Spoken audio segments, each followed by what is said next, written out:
మన Varahi sales grand festive celebrations ప్రతి 10,000 రూపాయల కొనుగోలుపై ఒక బంగారు నాణెం ఉచితం. ఈ ఆఫర్ జనవరి 15 వరకు మాత్రమే. ఒరే రుద్రయ్య బాబు, చికెన్ ముక్కను కటిక్కిన కొరికేయడం కాదు, అరిగాడిని పేక్ కొరికేసి రక్తం తాగేయాలరా. నా బొంద జైల్లో చెప్పకూడదు తిని తిని తిని తిని తిని పొలం మీద రెచ్చిపోతున్నాడు తప్ప హరిగాడిని ఏమీ చేయలేడు. పైగా వాడే మనోడిని నవిలి ఊసేస్తాడు. సచ్చిసేడి ఆయన తీసుకొచ్చి సొంత కొడుకులో పేనం పెట్టి చూసుకుంటుంటే ఏంటి అశుభ మాటలు? అది కదండి. నోర్మి వాడికి చికెన్ పులావ్ అంటే అంత ఇష్టం, నీకు మామిడి తండ్రన్నా అంత ఇష్టం కదా. అయ్యి బాబు నా పేనం కదండి. అదేంటి చెత్త లుచ్చక బచ్చ వచ్చినప్పటి నుంచి నా జపశతుని సంకెత్తున్నావు. శాంపుల్గా నీ ఈసారి కొద్దిలేసి అవసరం వచ్చిన చెప్తాను, ఆగు. ఇదిగో నువ్వు తాగవలసినంత తాగేసి తినవలసినంత తినేసి ఆ అరిగాని గోళంగా కొట్టించే. సోతా ఉండండి. ఇయాలతో ఆ లుచ్చక బచ్చగాడి బతుకు కథం కబురెట్టండి నాయాలకి. ఇది ఈ రుస్తుం రుద్రయ్య గారి సెంటర్ లో ఛాలెంజ్. అందుకే అందించే శుభవార్త అందించే. హరిబాబు పద్నం చూసి రుద్రయ్య గారు ఇంకో మాట చెప్పమన్నాడు. ఏమని? దమ్ము ధైర్యం ఉన్న మగాడు అయితే ఆడి మీద కాలు దువ్వాలంట, లేదంటే ఆయన కాలు మీద దండం పెట్టాలంట. ఛాలెంజ్ చేస్తున్నాడు.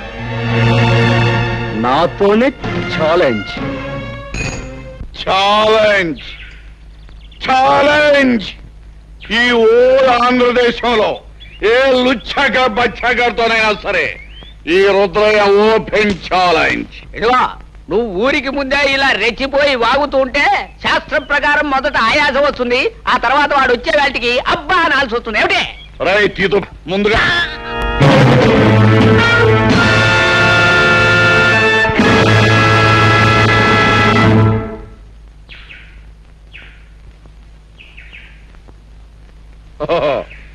నువ్వేనా లుచ్చక బచ్చగడివి?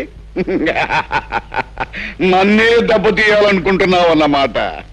ఆ లుచ్చ కోతలాపు దెబ్బ తీస్తానో లేదో ఇప్పుడే చూపిస్తా. అగా ప్రజలందరికీ పెద్దలు అనిపించుకునే వారికి నేను ఒక మాట చెప్పాలి. ఈ పందెంలో నేనే నెగ్గితే నన్ను మీలో ఒకడిగా మీ వాడిగా చూసుకోవాలి, లేకపోతే ఈ ఊరే వదిలి శాశ్వతంగా వెళ్ళిపోతాను. సమ్మతమేనా? అలాగే నన్ను తీర్మానించడమైనది.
సంచిలేవండి నేను పట్టుకుంటాను. ఎవరు బాబు నువ్వు? నేను తాతయ్య గుర్తుపట్ల నీ మనవాడిని. మనవాడు? రండి అంతా కారులో చెప్తాను. కూర్చోండి. ఎందుకురా తిమింగలంలాగా పిచ్చి తాగుడు? ఆయన జంక్షన్ లో పట్టుకుని ఇరిసేస్తాను, కరిసేస్తాను, పొడిసేస్తానని ఛాలెంజ్ చేసి జంక్షన్ లో 2 కాళ్ళ మీద పడిపోయి బేరమనం సిగ్గులేదు. చిచి ఆడికి కాదు సిగ్గు, ఆయన తీసుకొచ్చి పలా పెట్టిన వాళ్ళకు ఉండాలి సిగ్గు. లుచ్చాక బచ్చా, అసలే నేను నెప్పులు బాధలు మర్చిపోవడానికి తాగుతుంటే మధ్యలో నీ తిప్పుడే ఉంటా. నా యాలో నేను ముక్కలుగా దరికి నీ మాంసంతో రుద్రయ్య, ఈ యాళ్ళకి నా మొహం చూసి వదిలే. రాయుడు బాబు, ఈ రుద్రాయి పుట్టుకుతో పులి, ఇప్పుడు దెబ్బతిన్న పులి ఇబ్బంది ఆగదు. ఇప్పుడే ఇలా నేను నువ్వు అన్నమాట సబుగానే ఉంది, కానీ ఇప్పుడు వద్దు. ఎందుకంటే ఇప్పుడు నువ్వు వెళ్ళాన్ని పొడిచేసావు అనుకో, వెంటనే ఆ కేసు నీ మీదకి వచ్చేస్తుంది, ఓడిపోయినావు కనుక. ఇదిగో పంతులతో మాట్లాడు, మంచి ముహూర్తం పెట్టిస్తాను, నీ చేతికో పిస్తోల్ ఇస్తాను, వెళ్ళి కాల్సే. ఏ పోలీసోడు నిన్ను అనుమానించరు, ఎందుకంటే ఈ మొత్తం ప్రాంతంలో ఎవరికి పిస్తోల్ లేదు, నాకు పిస్తోల్ ఉన్నట్టు ఎవరికి తెలియదు. అది నొప్పిగా ఉందా బాబు? దేవుడి దయ వల్ల పాపిస్టాడి చేతిలోంచి బయటపడ్డావు, మాకంతే చాలు పాపం. నిలువు నా ప్రాణాలు తీసే ఆ కసాయివాడు నిన్నేం చేస్తాడని మేము ఎంత భయపడ్డామో తెలుసా? అతను ప్రాణాలు తీస్తాడని మీరెందుకు అనుకుంటున్నారు? నీకు తెలియదు నాయనా, వాడు ఒక మనిషిని ఖూనీ చేసి జైలుకు వెళ్ళొచ్చినవాడు. శిక్ష పడ్డ వాళ్ళందరూ నేరస్తులు కారు. సాక్ష్యాలు ఆధారాల వలన ఒక్కొక్కసారి నిర్దోషి కూడా దోషి అవుతాడు. కానీ రుద్రయ్య నిర్దోషి కాదు హరి. తన భర్తను పొడి చంపడం గౌరి కళ్ళారా చూసింది. ఆ తర్వాత తన ఇంట్లోంచి కంగారుగా పారిపోవడం బావ చూశాడు. అవును బాబు, మీరు తెలియని నిజాన్ని సాక్ష్యంగా చెప్పారు. ఆ గౌరీ తప్పనిసరి పరిస్థితుల్లో అబద్ధాన్ని సాక్ష్యంగా చెప్పింది. కానీ ఆమె భర్తని ఆ రాయుడు కత్తితో పొడిచి చంపటం నేను కళ్ళారా చూశాను. నువ్వు చూసావా? అంటే నువ్వు అప్పుడు బాబు నువ్వు నేనెవరినో కాదమ్మా, ఇన్నేడు మీకు దూరంగా బ్రతికిన మీ కన్న కొడుకు హరిప్రతాప్.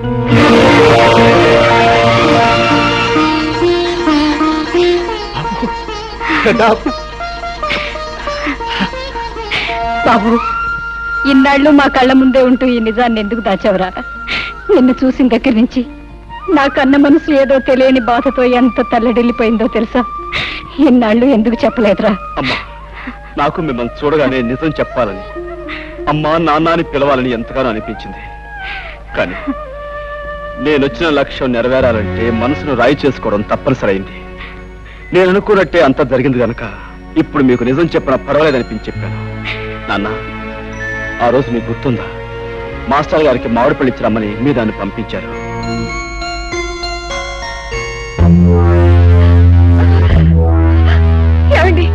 ఏమిటండి దౌర్జన్యం? చెబుతాం. ఏమయ్యా హెడ్ మాస్టర్, స్కూల్ సొమ్ము తిన్నానే అనుకో, మరి నేను హెడ్ మాస్టర్ని జయించినోండి కదా, అభిమానంతో ఆ విషయాన్ని కడుపులో పెట్టుకోవాలి గాని పయ్యోళ్ళకు ఉత్తరాలు రాస్తావా? పసిపిల్లల చదువు కోసం, స్కూల్ అభివృద్ధి కోసం ప్రభుత్వం గ్రాంట్ చేసిన నిధుల్ని నువ్వు అలా తినేటి అన్యాయం కాదంటావా పాపాత్ముడా? అలా నేనేమి అనుకోను, కానీ నువ్వు చేసిన పొరపాటుకి ఈ కత్తితో కాజా దింపించేస్తే అలాగుంటది అంట. బాబు గారు, ఆయన చెప్పకండి, మీకు దండం పెడతాను. ఈ ఒక్కసారికి ఆయన క్షమించి వదిలేస్తే ఈ ఊరదిలే వెళ్ళిపోతామండి. ఆయన ఈ ఊరినే కాదు, ఈ లోకాన్నే వదిలి వెళ్ళిపోవాలి. మాస్టరు అయిపోయింది.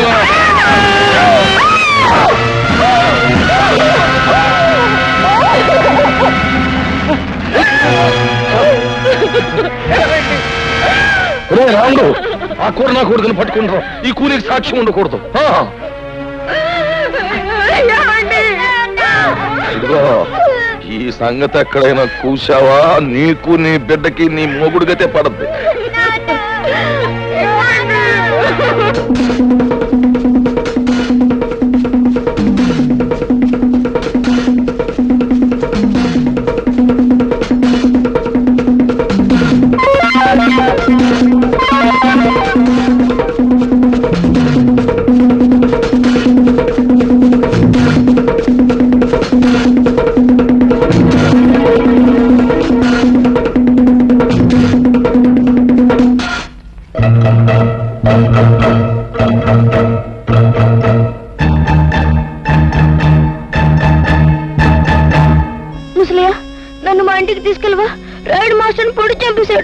జోలికి వెళ్తే వాళ్ళు నేను బతకనివ్వరు.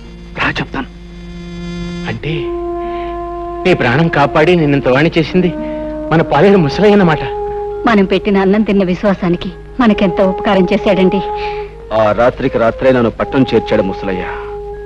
తను ఏదో కూలీ నాలి చేసుకుంటూ నాకింత అన్నం పెట్టేవాడు. గౌరీ భర్తను హత్య చేసినందుకు బాబాయ్కి శిక్ష పడిందని తెలిసాక ముసలయ్య నన్ను ఒకసారి జైల్లో నా బాబాయ్ దగ్గర తీసుకెళ్ళాడు. బాబు హరి, బాబాయ్ నువ్వేం తప్పు చేసావు? నిన్ను జైల్లో పెట్టారు. నేనే తప్పు చేయలేదు బాబు. తప్పు చేసిన వాళ్ళు తప్పించుకు పారిపోయారు. నేను పట్టుబడిపోయాను. రుద్రయ్య బాబు, మాస్టర్ నా రాయుడు పొడి చంపడం హరిబాబు కళ్ళారా చూశాయట. అవును బాబాయ్, మాస్టర్ రావుడు పట్టుకుంటే రాయుడు పొడి చంపేశాడు. నాకు కోపం వచ్చి రాయి తీసుకొట్టాను. దాంతో రావుడు నా వెంటబడ్డాడు. ఆ రాముడికి దొరకకుండా నేనే తప్పించాను. అక్కడుంటే ప్రమాదాన్ని పట్నం తీసుకొచ్చాను. బాబు, హరిబాబు చూసిన నిజాన్ని బయట పెడితే మీకు శిక్ష తప్పుతుంది కదా. లాభం లేదు ముసలయ్య. పెద్దలందరూ తప్పుడు సాక్ష్యాలు చెప్పాక, ఆ గుడి న్యాయస్థానం దాన్ని నమ్మి నాకు శిక్ష వేశాక, నిజం చూసిన ఈ పసివాడి సాక్ష్యం నా చట్టం ముందు చెల్లదు. ఆ రోజు రాత్రి వీధిలోకి రావటమే నా దురదృష్టం. మాస్టారు భార్య ఏడుపు విని ఏం జరిగిందోనని ఆ ఇంట్లోకి వెళ్ళాను. నెత్తుట మడుగులో ఉన్న మాస్టారుని, కన్నీటితో ఉన్న తన భార్యను చూసి 10 మందిని పిలవాలని బయటికి పరిగెత్తుకొచ్చాను. రాయుడు మనుషులు నన్ను పట్టుకున్నారు. దూరం నుంచి మా అన్నయ్య చూశాడు. నిజం తెలియని మా అన్నయ్య కోర్టులో నేనే నేరస్తునని చెప్పాడు.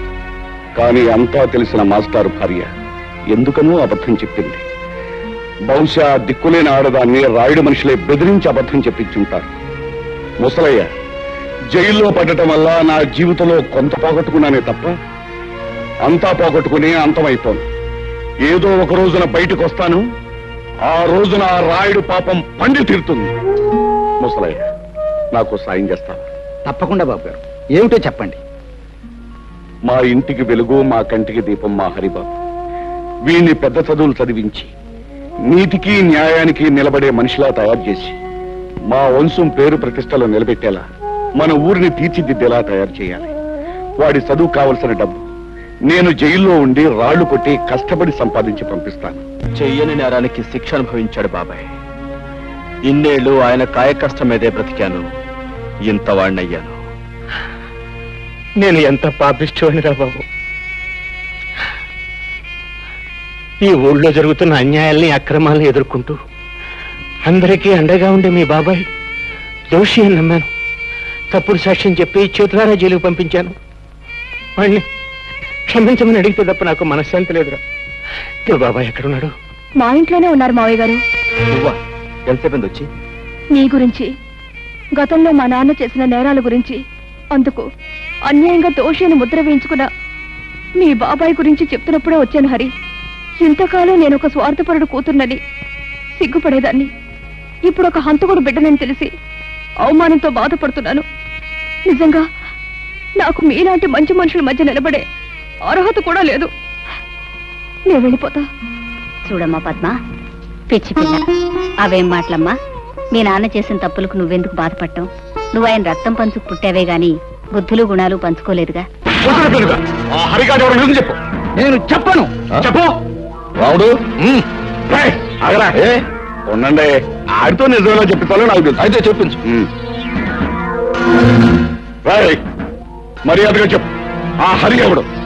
లేదో నీ ప్రాణం తెస్తాను. చెప్పు.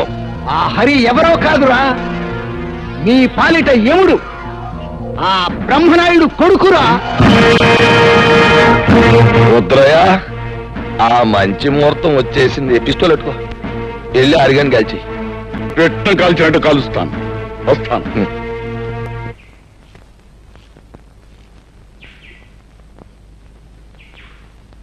హరే హరే,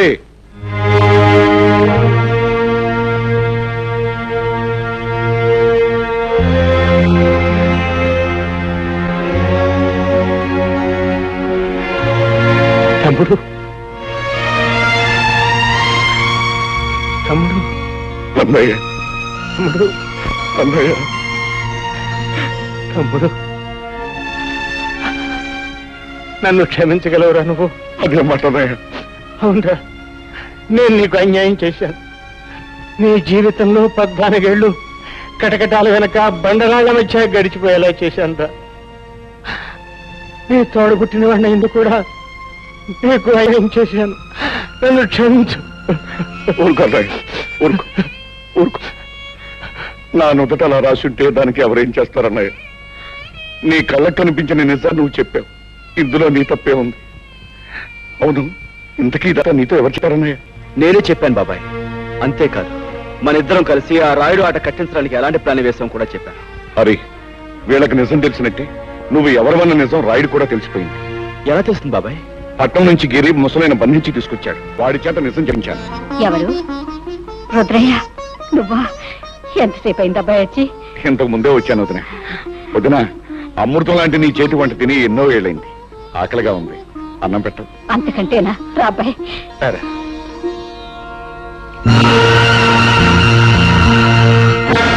ఎరా రాముడు, నువ్వు చెప్పేది నిజమా? అవును బాబు, నా కళ్ళారా చూశాను, చెవులారా విన్నాను. అమ్మ రుద్రిగా, నువ్వు నా ముందే కుప్పి గంతులేస్తావురా? సరే, మీ అందరినీ కట్టగట్టి బాదం హల్వా, బందర్ లడ్డు, కాకినాడ కాజా కలిపి తినిపించేస్తా.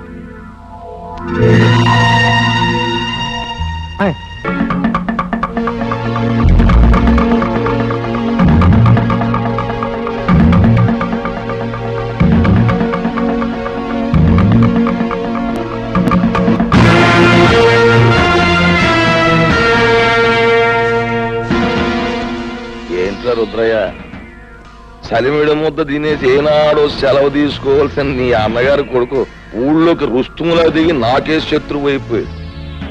అవి నువ్వు వెళ్ళాడికి దప్పలం ఎట్టేరా అని నిన్ను పంపితే ఆడు నువ్వు అందరూ ఏకమైపోయి నాకేదో ఎట్టేయాలని మీరు పప్పులో కాలేశారు. నేను మొన్నే చెప్పాను కదా నా గురి తప్పదు అని. అందుకే ఈ ఏళ మీ అందరినీ పైకి పంపేయాలని తీర్మానించమైనది. అరబ్బాయా, ఇప్పుడే నీ గురించి అనుకుంటున్నావు. నీకు 100 ఏళ్ళు రా. మీ వాళ్ళందరూ ఇక్కడే ఉన్నారు, అందరికీ కలిపి బంతి భోజనాలు ఎత్తేస్తాను రా. రాయుడు, ఇంతకాలం అందరి చేత అన్ని తినిపించడానికి అలవాటు పడ్డ నీ చేత ఎండుగడి తినిపించడానికి రా నేనొచ్చింది. రాయుడు, నిన్నెదిరించాడని మా మాస్టర్ని పొడిచి చంపింది నువ్వు. నీ కొడుకు వల్ల నెలతప్పిన లక్ష్మిని పీక నిలివి చంపింది నువ్వు. నీ బండారం బయటపడుతున్న భయంతో మా అమ్మమ్మను ఆంబోతో చంపించింది నువ్వు. ఇన్నాళ్ళకి నువ్వు చేసిన పాపాలకు రుజువులు, నువ్వు చేసిన నేరాలకు సాక్ష్యాలు దొరికాయి కాబట్టి నీ రోజు ఎంత చూస్తాను. అవును,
హరి, మర్యాదగా నిలబడిపో, లేదా మీ అమ్మ బుర్రకు బూరు మొక్కెట్టేస్తాను.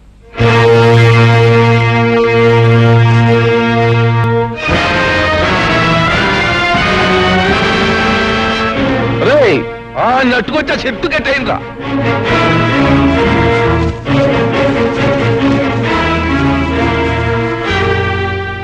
ఎరా కుర్ర సన్నాసి, పులి మీసాలు అట్టుకుని ఉయ్యాలోగాలనుకుంటున్నావట్రా? నాకెదురు తిరిగినోడెవడో ప్రాణాలతో బయట పడలేదు.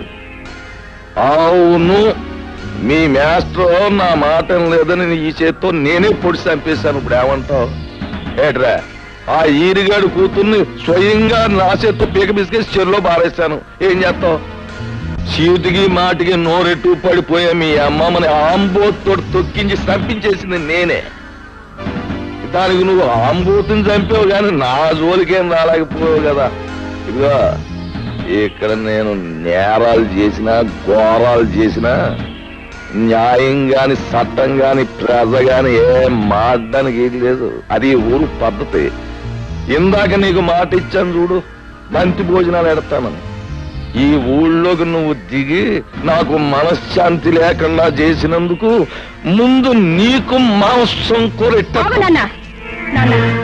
వాళ్ళను చంపి నీ చేతులెందుకు మట్టి చేసుకుంటావు? ఈ హరి రుద్రయ్య చేసిన వెధపోలు ప్రజలకు తెలిస్తే వాళ్ళే వీళ్ళను రాళ్లు పుచ్చు కొట్టి చంపేస్తారు. ఏంటి తల్లి నువ్వు చెప్పేది నాకే అర్థం కావట్లేదు. హరి మంచివాడు కాదని నాకు ముందే తెలుసు. అందుకే రహస్యంగా గమనిస్తుండేదాన్ని. ఈ రుద్రయ్య వచ్చాక ఒక రోజు ఇద్దరు కలిసి ఎవరూ లేరనుకొని కొన్ని నిజాలు మాట్లాడారు. అవన్నీ రికార్డ్ చేశాను, విను. రుద్రయ్య బాబాయ్, ఇంకా సిటీలో పోలీసులు నా కోసం గాలిస్తున్నారంటావా? ఎంత గాలిస్తే మాత్రం వాళ్ళు నిన్నే పట్టుకోగలరా? అయినా రేప్ చేసిన పిల్లను పేగడొక చంపేకి ఎందుకు వదిలేసావరా? అందుకే అది నీ గురించి రిపోర్ట్ ఇచ్చింది. అది కాదు బాబాయ్, అప్పటికే 2 హత్యలు చేస్తున్నాను. మళ్ళీ ఇంకో ప్రాణం తీయడం ఎందుకా అని ఊరుకున్నాను. ఇంతకీ రాయుడు కూతుని వదిలేసావా లేకపోతే ఓ పట్టు పట్టావా? తొందరపడక బాబాయ్, మంచోళ్ళ నటించి ముందు ఈ ఊళ్ళో అమాయకపు మొగుళ్ళు తాలూకు పెళ్ళాలను సరిచేస్తున్నాను. సమయం చూసి ఆ రాయుడు కూతురు కూడా ఓ పట్టు పడతాగా. అమ్మ బ్రహ్మన్న కొడక, నీ వెనకాల ఎంత పాపిష్టి చరిత్రుందా? హత్యలు మానభంగాలు శాస్త్ర ప్రకారం వీడికి వెన్నతో పెట్టిన విద్యలన్నమాట. ఏమిటే నాన్న, రేపు రచ్చబండ దగ్గరికి ఊరందరినీ రమ్మనండి. ఈ నీచులిద్దరినీ నిలబెట్టి ఈ టేప్ వినిపిస్తే చాలు, వాళ్లే వీళ్ళ దుమ్ము దులుపుతారు. కరెక్ట్. ఉప్పు నా కూతుర్ని అనిపించుకున్నావమ్మా. ఇవాళ లింగం పంతులు, అయ్యా, ఊళ్ళో పిల్ల మేక అందరినీ రచ్చబండ దగ్గరకు వచ్చేమని టౌ కొట్టించేయండి. ఇదిగో ఆ రుద్రయ్య గారిని ఎరిగాన్ని బండి కట్టించి ఈడ్చుకుని జనం దగ్గర తీసుకురండి. ఊరంతా మైకులు ఎట్టేయండి, స్పీకర్. పండుగ అయిపోవాలి. నడండి.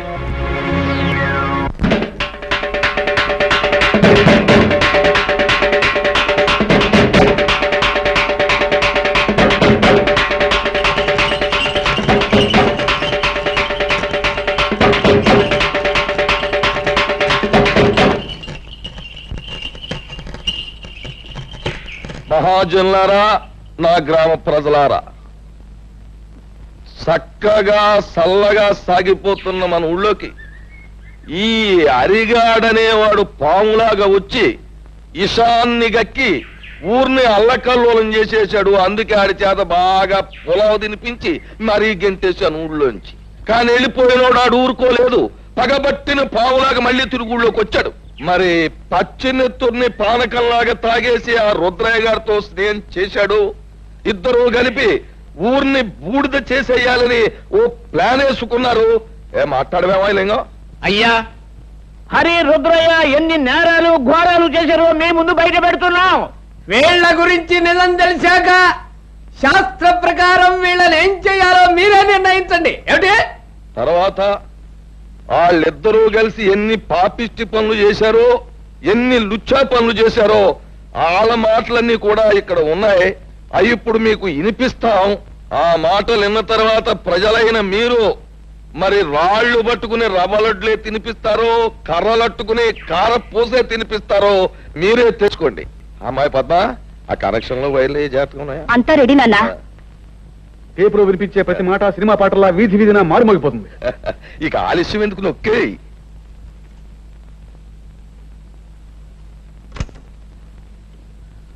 నాకెదురు తిరిగినోడు ఎవడో ప్రాణాలతో బయట పడలేదు. అవును, మీ మాస్టర్ నా మాట లేదని ఈ చేతితో నేనే పొడి చంపేశాను. ఇప్పుడు ఏమంటావు? ఆ ఈరిగాడు కూతుర్ని స్వయంగా నా చేతితో పీక బిస్కెట్ చెరులో బారేశాను. ఏం చేస్తావు? చీటికి మాటికి నోరెట్టు పడిపోయా మీ అమ్మమ్మని ఆంబోతో తొక్కించి చంపించేసింది నేనే. దానికి నువ్వు ఆంబోతుని చంపావు కానీ నా జోలికేం రాలేకపోయావు కదా. ఇక్కడ నేను నేరాలు చేసినా ఘోరాలు చేసినా న్యాయం గాని చట్టం గాని ప్రజ గాని ఏం మాట్లాడలేదు. ఆ కనెక్షన్లు పీకి పారేసి అరిగాడు కుటుంబానికి మంగళార్తి పడి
నాయుడు, నువ్వు చేసిన దారుణాలకి, ఈ పల్లె ప్రజలకు నువ్వు చేసిన అన్యాయాలకి, వ్యక్తిగతంగా నాకు నా కుటుంబానికి నువ్వు చేసిన ద్రోహానికి నిన్నిక్కడే నరికి పోగులు పెట్టగలను.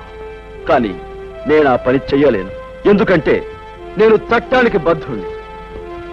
ఈ పల్లెకొచ్చే ప్రతి ఆఫీసర్ని నువ్వు ఏదో రకంగా నోరు మూయిస్తున్నావని తెలిసింది. అందుకే ప్రభుత్వం ప్రత్యేకంగా నీ విషయం తెలుసుకోవడానికే నన్ను ఇక్కడికి పంపించింది. బాధ్యత గల పోలీస్ ఆఫీసర్గా నిన్ను, నీతో పాటు నీ పాపాలను పంచుకున్న ఈ దుర్మార్గుల్ని చట్టానికి అప్పగిస్తాను. బాబు, ఇప్పుడు నువ్వు అన్న ప్రతి మాట ఈ యథార్థమేనని ఒప్పుకుంటాను. మీరే శిక్ష చేసినా భరిస్తాను. అమ్మా పద్మ, ఇలా. బాబు, నా రక్తాన్నే పంచుకు పుట్టిన మంచితనం, మానవత్వం కూడా పెంచుకుంది మా పద్మ. దీనికి ఇక నువ్వే తోడుగా ఉండాలి. బాబు, నీ చల్లటి మనసుతో, నీ గుండె నిబ్బరంతో ఈ ఏళ్ళ నుంచి ఈ ఊరిని రామరాజ్యం చెయ్యాలి అని నేను కోరుకుంటున్నాను. అందరూ నన్ను మన్నించండి. సెలవు.